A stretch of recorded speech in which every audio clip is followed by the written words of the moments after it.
Olá! Hoje nós vamos falar sobre as duas tarefas da psicanálise. A psicanálise foi um método investigativo criado pelo Dr. Sigmund Freud em aproximadamente 1889. O objetivo do Dr. Freud era conseguir acessar o inconsciente e, através deste acesso ao inconsciente, trazer uma melhor qualidade de vida e uma melhor forma de lidar com os sentimentos reprimidos e recalcados, como os sentimentos neuróticos, por exemplo. Para o Dr. Freud, a psicanálise nada mais é do que a livre associação de ideias. Agora, vamos pensar em dois fazeres básicos da psicanálise. O primeiro fazer, como o próprio nome já diz, é a associação livre das ideias. E o segundo fazer é nada mais, nada menos que a interpretação das ideias associadas. O que eu posso associar? No trabalho psicanalítico, associa-se o olhar, a fala, o choro. O paciente cruzou os braços, descruzou os braços, olhou para baixo, olhou para cima, desviou o olhar, cruzou as pernas, chegou atrasado, o paciente tossiu, o paciente chorou, o paciente sorriu. Todas estas questões, as falas, os gestos, as abreações, como o choro, por exemplo, que é uma forma de cartase, tudo isto é associado livremente. No entanto, associar livremente não significa dizer que é um trabalho aleatório. Associa-se tudo dentro da história de vida do paciente. Por exemplo, o paciente cruzou os braços. Em que momento ele cruzou os braços? O que estava sendo dito nesse instante? O paciente tossiu. O que lhe foi perguntado ou o que ele mesmo disse no momento em que tossiu? Então, estas reações do corpo, e o corpo não mente, o corpo ele vai expressar uma verdade, um incômodo, mesmo que os lábios, que a boca não fale a verdade, o seu corpo pode te denunciar. E é exatamente isto que nós associamos livremente, o que foi dito e o que houve de reação corporal, inclusive os atrasos, as faltas, as análises, todos esses fatores são livremente associados. O segundo fazer é a interpretação.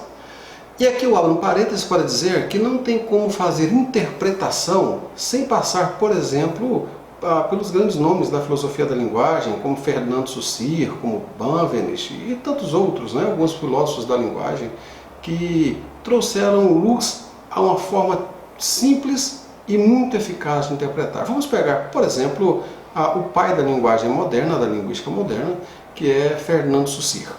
Ele vai dizer que a linguagem tem dois aspectos básicos. O primeiro aspecto é social e o segundo é individual. No aspecto social, nós colocamos a língua que é partilhada por todos. A língua partilhada por todos ou por quase todos no Brasil é o português, excetuando-se as etnias, os grupos indígenas, não conhecidos e não alcançados. Então, este é um aspecto social. A fala é o aspecto individual. A língua falada no país é o aspecto social. A fala é o aspecto individual, porque esse é o sujeito que vai falar. E cada indivíduo fala a partir da sua visão de mundo, dos seus signos, dos seus significantes. Ele tem os significados para determinadas coisas. E como diz Hurt, que comunicação é interpretação, o outro que ouve naturalmente, ele vai interpretar também à luz dos seus signos, dos seus significantes e dos seus significados. Benveniste, que bebe na fonte de Ferdinand Saussure, ele vai dizer o seguinte: ok, um aspecto é social, que é a língua, o outro aspecto é individual, que é a fala, mas como passar da língua para a fala? E Benveniste apresenta uma nova possibilidade, que é a enunciação. Então, para ele, a forma de passar da língua para a fala é por meio da enunciação. Mas o que é enunciação? Enunciação nada mais é que o ato de dizer. Podemos assim dizer, então, que a enunciação é uma instância intermediária entre a língua e a fala. No entanto, é importante pontuar, e neste momento nós pontuamos, que a psicanálise é uma terapia centrada exatamente na fala. O que se fala, como se fala, qual é a origem desta fala. E Benveniste vai um pouco além. Ele diz que dentro da enunciação existem 3 categorias. A primeira categoria é a pessoa, a segunda categoria é o tempo e a terceira categoria é o espaço. Pessoa, tempo e espaço. Talvez você pudesse perguntar, ok, Fernandes, mas o que isso tem a ver com a psicanálise? E aqui nós vamos fazer uma junção lógica. A psicanálise, como dito anteriormente, no começo desta aula, a psicanálise ela tenta fazer uma associação livre de ideias dentro da vida do sujeito. E aqui nós estamos falando de um sujeito dentro do tempo e do espaço. É a pessoa. Vamos lá? Quem são as pessoas que estão sendo mencionadas na sua história? Em que tempo estes fatos ocorreram? Onde esses fatos ocorreram?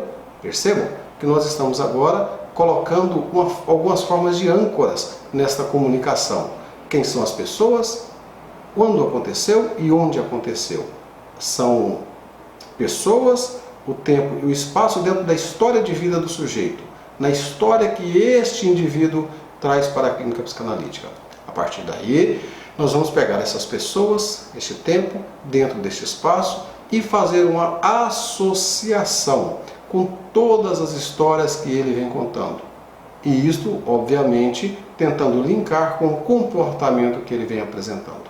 Geralmente, quando o sujeito fala, o sujeito também se ouve. E se ouvindo, muitas vezes, são fatos que ele não havia dito nem para si próprio, não havia admitido nem para si próprio. Ele começa a perceber que este fato já ocorreu e já ficou no tempo passado. E aí, nós vamos chegar num ponto muito interessante para a ressignificação de comportamentos, que é o ego id ec nunc, eu, aqui e agora, também baseado na fala e nas palestras do grande professor Benveniste.